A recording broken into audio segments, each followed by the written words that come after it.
જય માતાજી, જય શ્રી કૃષ્ણ, જય ગણેશ. અત્યારે હું આવી ગયો છું અમદાવાદ શહેરમાં આપણે હાટકેશ્વર બસ ડેપોની બાજુમાં. સરસ મજાની ગણપતિ લાવ્યા છે. આ લોકો ગણપતિની સ્થાપના કરી છે, ગણેશ પૂજા કરી છે. આજે 5મો દિવસ છે. કઈ રીતની થીમ છે, કઈ રીતનું ડેકોરેશન છે, એ આપણને પ્રતિકભાઈ સમજાવશે. જય શ્રી ગણેશ. આપણે હાટકેશ્વર બસ ડેપોની સામે મહાકાલ યુવક મિત્ર મંડળ આપ સૌનું હાર્દિક સ્વાગત કરે છે. ગણેશ મહોત્સવ આપણે આ ઇકો ફ્રેન્ડલી મૂર્તિ લાવ્યા છીએ. 12 ફૂટની ગણપતિ બાપાની મૂર્તિ છે અને ખૂબ સારું દ્રશ્ય છે. તમે જરૂરથી જોવા આવજો.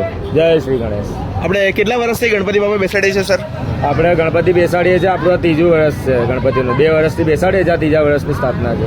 ખૂબ સરસ પ્રતિકભાઈ સમજાવ્યું છે કે આજે 3 વર્ષથી એમને 2 વર્ષથી બેસાડે છે, આજે 3જું વર્ષ છે. એમને સરસ મજાની ગણપતિની મૂર્તિ લાવ્યા છે.